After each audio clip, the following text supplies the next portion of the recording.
Good evening, everyone. Good evening. Welcome back to the Quarantine series, the Quarantine film series. I'm your host, Kabir Segal. It's nice to be broadcasting at night, I'm broadcasting you live from Atlanta, from our home. Mom, please get off the Wi-Fi. You can watch these. I need the full bandwidth, so you can watch them in the morning. But the good thing about doing these, we used to do these series at 10 p.m. Eastern every single night for like 75 days in a row or whatever we did. I have the bandwidth all to myself, which is nice. So we started this series back in March in earnest to put the spotlight back on musicians, authors, filmmakers. It's so important because the creative calendar was canceled and postponed. So many concerts were canceled, postponed, film festivals. So this is a platform for artists to talk about their projects, to put the spotlight back on the people who create the content that challenge, provoke, and entertain us throughout the year. So if you want to know what's going down on the broadcast, subscribe to my social media channels, and you'll be the first to know and get notified about the incredible artists that are part of the series. And if you want to get on the broadcast, hit me up on social media, and maybe we'll work out some special arrangements. Usually the people who get on the show are the clients of Sandra and Camilo. That's usually how you get on, but our sound team. So with that, please also subscribe to the artists. We'll talk about it today, their social media, so you can get in the loop as to what are their next projects.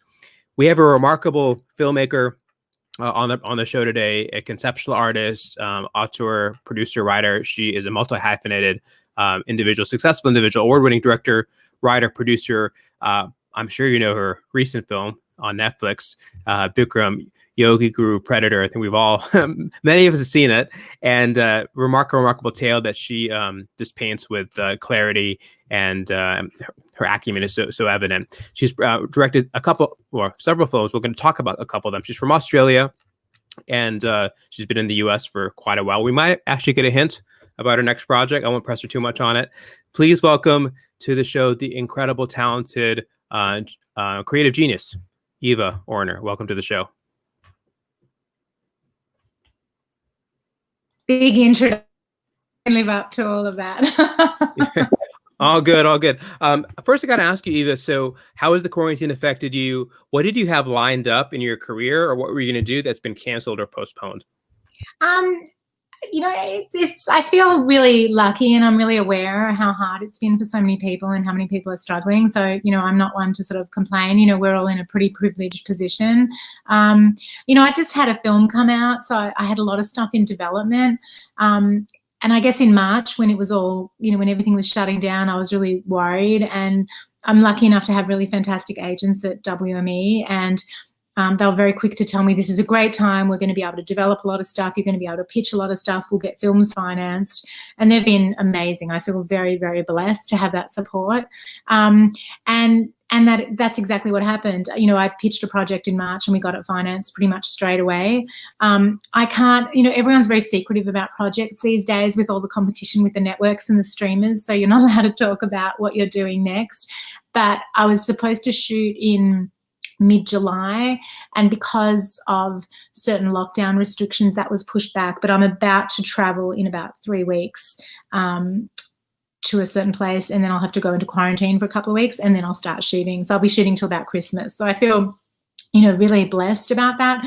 And then since then, I've developed about another 3 or 4 projects and pitched one, and we're about to pitch a couple more. So I've been really lucky. I've been really busy and feel very supported by my team and as I say, my agents. But, I think it's been a really tough year for so many people, and I'm just very aware to be in a fortunate situation. And, obviously I'm trying to help other people and, be a good citizen. It's a tough year globally for everyone. Sure. Let me ask you also, how do you spend your day to day and not get in a rut? As a creative person, do you wake up at the same time? Are you always surrounded by roses around you when you wake up? This is a very quarantine typical interview, because I'm sitting in my bed because my boyfriend had a delivery and the dog would go crazy and I didn't want it to bark during the interview. So I'm as you said, I'm double quarantined. I'm locked away in my bedroom. I'm actually, when we went into kind of the initial lockdown in March, my boyfriend said to me, he said, your life hasn't changed very much. You just don't go to the gym. I travel so much for work, and my work is so, it's taxing and heavy. And when I come home, I'm quite a homebody. I love cooking and gardening and like working out and hanging out. And so for me, being at home isn't such a big deal. And I have a home office. I have a guest house that functions as my office. So, when I'm in development, I kind of hunker down and spend a lot of time alone. So I'm really disciplined. I'm really good at keeping a routine. Yeah, I get up early. I'm really good in the morning. Now I work out from home. Like, I walk around in my neighborhood with the dog. So, my life, again, as I say, I'm very aware to be in a lucky situation. I think, again, for a lot of people, it's really hard working from home. I don't have kids. I just have a dog and a boyfriend. And he's been working from home as well. So, we've just juggled that and kept a really low profile. I do want to ask about some of your projects. Obviously, Bikram, a fascinating, devastating portrait of this, Yogi that we've all kind of known. What was it? These projects take so long. They're years of your lives invested in it. So what was it about this story that was like, this is the one that I'm going to sort of dive deep, go through the archival footage and make a compelling documentary here? Sure. This one was actually pretty quick. And I have to say lately, I'm quite interested in turning projects around quite quickly. I think the world's changing so fast. There's a voracious appetite for documentary. My work tends to be pretty quickly. I work with 2 editors so that we can cut a film quite relatively quickly. It doesn't take years and years to make. I mean, a lot of stories require that, but the sort of things I'm working on generally don't. So we turned Bikram around from the beginning of production till delivery in like 12 months. And there was probably about a 6-month development process when we were pitching it and getting it financed. Somebody actually brought it to me, a development executive from the production company in the UK had seen one of my previous films, Chasing Asylum, at the London Film Festival, and they contacted me. It was Pulse Films, and said they wanted to work with me. And then their development executive, who I'm now working with on a lot of projects because she's an independent producer and she's moved to LA, she sent me a few ideas, and one of them was it was just really one line and one article about Bikram. And I read it, and I knew a bit about him, not terribly much. And it was pre-Me Too, which kind of retrospectively makes it interesting because Me Too happened while we were kind of in production, making the film even more topical. And I read it, and I guess what stuck with me was, the bastard got away with it. The women spoke out. They went after him. They got lawyers, and, he was civilly convicted, and he didn't pay a lot of money, and he got away with it. And I just thought that was a story that needed to be told. I thought it was chilling. And I think, there's an element of a cult story to it, of people falling into something and, being conned. And I think that's a story that resonates with audiences around the world. Who in Kuala Lumpur has a question asking, what is the balance you struck with the tone of dealing with such a heavy topic, but there's also moments of levity in there. So how do you balance that? That's a really good question. And that was one of the hardest things to do and to get right. And one of the things with Bikram is, I came into it from the back end. I knew he was a scumbag. I didn't like him. I didn't find him charming or funny, or, it was hard for me to see why people fell for him. But the people in the film who shared their stories, who I should also say were part of the reason I wanted to do the film. I wanted to honour these women for being so brave and telling their stories. And again, before Me Too, when it was a time when it was much, much harder for women to come out and go after a predator. But, it was really interesting. Act 1 was the hardest thing to do because we had to set him up as being somewhat likeable and charismatic and charming. Otherwise, the people who were his victims would look stupid, and they're not. They're smart. They're successful, they're interesting, they just got conned, and it happens all the time. So we really, really had to find a way to make him look somewhat appealing. And I think for me and my editors, that was the hardest because we knew that he wasn't. And also, it's okay to have a laugh at him, but you don't want to laugh at the victims. And so it's a really good question because it's a very, very hard balance. And I think you just have to play around with it. You sometimes you go too far to either side. You get people to watch rough cuts of your film and give you comments, and you want to see if you're being offensive or not, or discrediting people. And I'm just always very cautious of that. It's very easy to go in for the cheap laughs and humiliate people, and that's something I never want to do. I'm always very grateful for people for telling their stories, and also in this kind of a case for standing up to somebody who's a predator. Got it. He was scary and threatened them, and threatened their lives or their livelihoods. They were very, very brave women to stand up to him. Yeah. Julie in Anchorage, Alaska is asking some nerdy questions. She wants to know about the editing process. What did you edit in? Any kind of filming, camera work? Do you have a sense of what cameras you used? So nerd out on us if you can. Well, firstly, I love it because my company's called Nerdy Girl and my logo is my giant glasses. So, God, it's so weird. I'm in pre-production on a new film and all I can think about is the cameras we're currently talking about. Canon were actually really, really fantastic, and they sponsored us, and because we were sort of predominantly women filmmakers on this project, and they lent us a couple of their brand new at the time, so it would have been a couple of years ago, their full frame cameras, and I can't remember the model number, but if you Google like Canon full frame, you'll find them. So we mostly used those, which were amazing because they kind of give you this wider lens, not, you know, like a wider viewfinder, and it just felt much more cinematic. I remember going into Canon and doing camera tests, and they were great. And we really literally two cameras that were delivered, and they just gave it to us for months. It was Canon are amazing, and they're very supportive of female filmmakers, so that's super cool. And then what else? Oh, editing. My editors love working on Premiere. They don't love Avid, so they're working on Premiere. What else can I tell you was interesting technically? I think technically what was really interesting was, you know, we shot the interviews, we went to India and shot those stories, we assembled the film, and then we did a lot of the visuals later, which is something I really like to do. It's more economical. You can shoot exactly what you want because you've already got a rough cut. And that's when we shot a lot of the yoga stuff and a lot of the B-roll. And then I think what's interesting too is with Bikram, you know, I think just over 60% of the film turned out to be archive. So that was a really big role in the filmmaking, and we had a great archivist, and our assistant editor was really good at finding gems for us as well.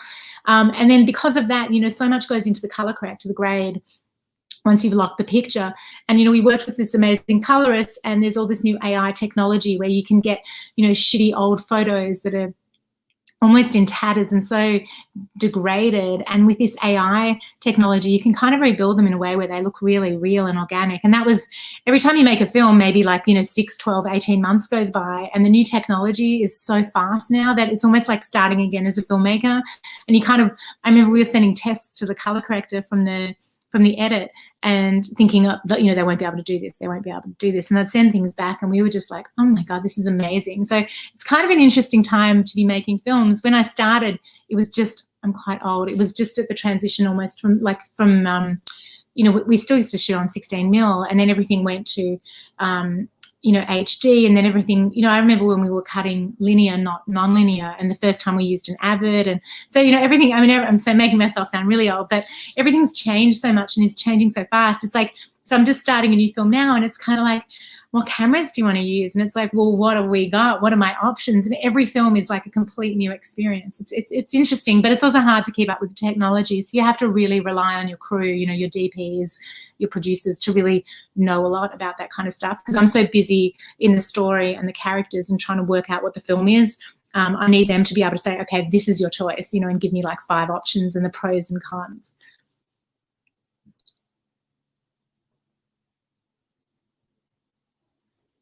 Uh-oh, glitch. You I was going to ask.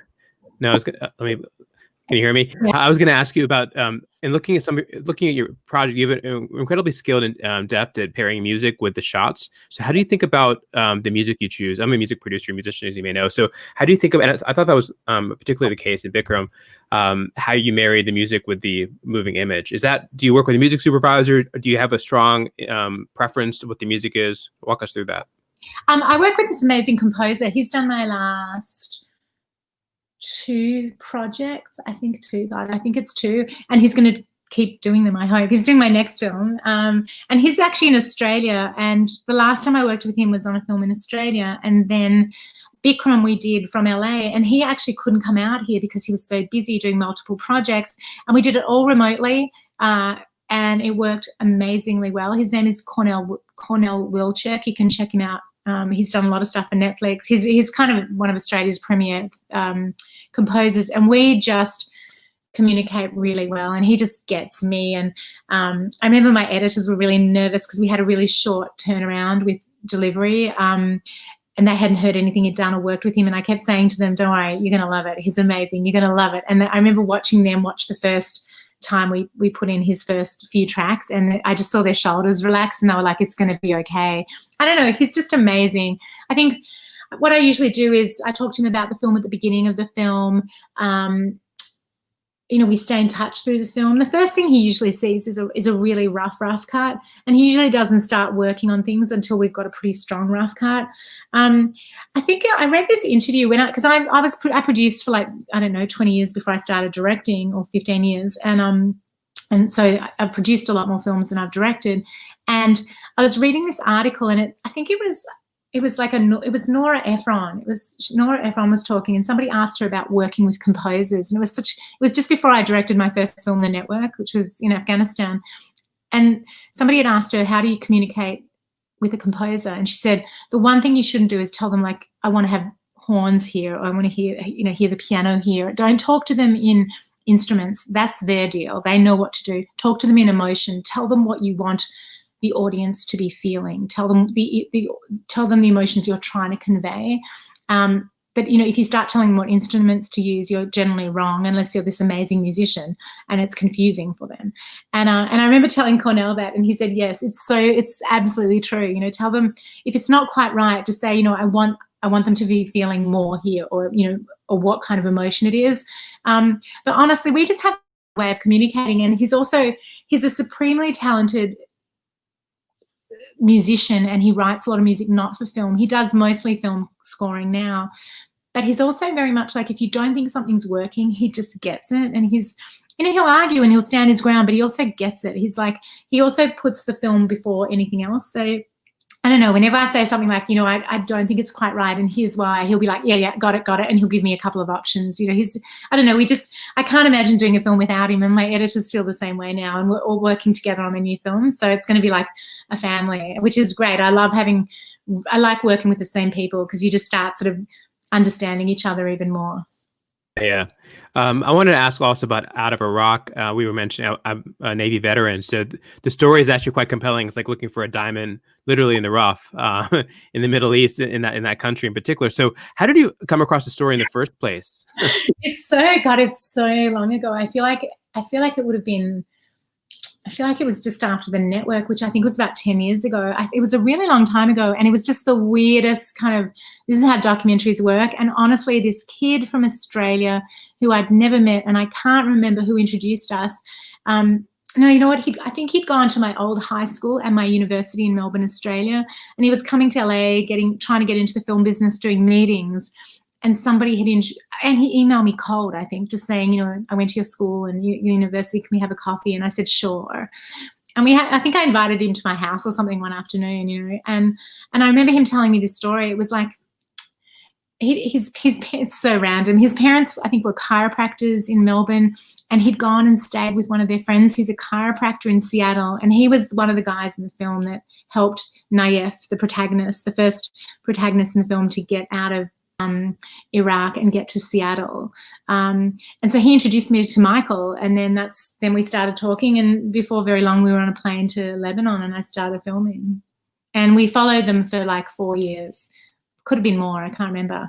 But it was kind of an amazing situation. And they're great, they're both now in Seattle, they bought a house, they've both got great jobs, they're living life. They're happy and in love and out and proud and Iraqi.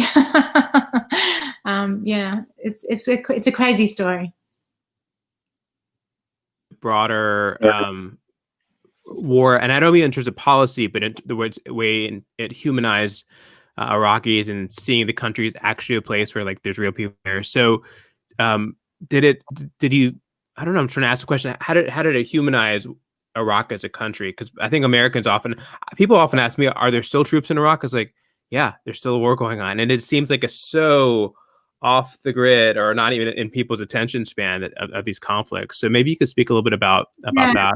I mean, I think what was great about it is it was about two men who were Iraqis who were in the military. One worked for the Americans as a translator, and one was in the Iraqi military as a soldier. And they met and fell in love at the height of the Iraqi war, in a country where if you're gay, it's basically a death sentence. And so I think it was really humanizing, because it showed these young, handsome, out and proud gay men fighting for their lives, who obviously had to be in the closet in Iraq, but risked everything to be together. And I think the one thing that people can understand is love and compassion. And, you know, it's sort of this epic love story. And so it's more than, instead of a war story, it happens to be set in a war, and it happens to be set in a world where, you know, being gay is a death sentence, but it's a love story, and it's this enduring love story that spans years and continents and impossibilities, and where people have to intervene and help to make them come together and be together. And I think that's what people related to about it the most. So I want to ask you before I let you go about chasing asylum. And I was reading somewhere that you grew up in a time reading about the genocide in Cambodia and how this was coming you looked it up, and this is closer to where you're from, Australia. So why was this really a manifestation of Never Again, that you wanted to sort of make this I mean, this was a real, yeah, sorry, this was a really personal project to me. I'd left Australia in 2004, and Australia's really cruel offshore detention of asylum seekers started in 2001. And if you told me in 2001 it would still be going now, I would never have believed you. And so I guess it was around 2014. I made it in 2015-16. I just felt like somebody needed to do something. And the reason it wasn't being talked about, it's about offshore detention, where Australia sends asylum seekers to these really horrendous prison camps offshore from Australia into islands, like to Papua New Guinea and an island in the Pacific called Nauru.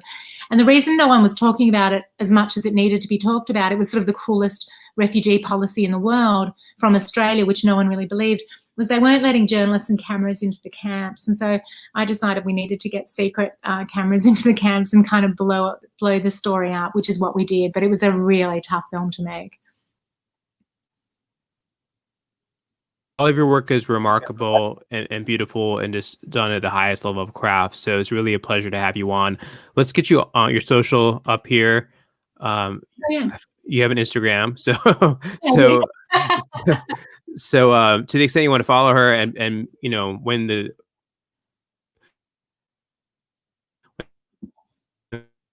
cat is oh no, I've lost you.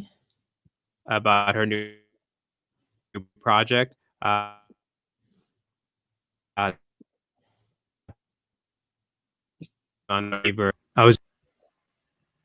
Can you see me? I was giving you a lot of compliments. I was saying you're the highest. That's maybe why I cut it out. Thanks for being on the show. You're an artist of the highest order. Thanks so much for being with us tonight. Stay safe, everybody, and vote. Well said. That's our show tonight. Stay tuned to my social media to get up to speed on all the next episodes, and take care of the art, because the art will take care of you. Good night, everyone.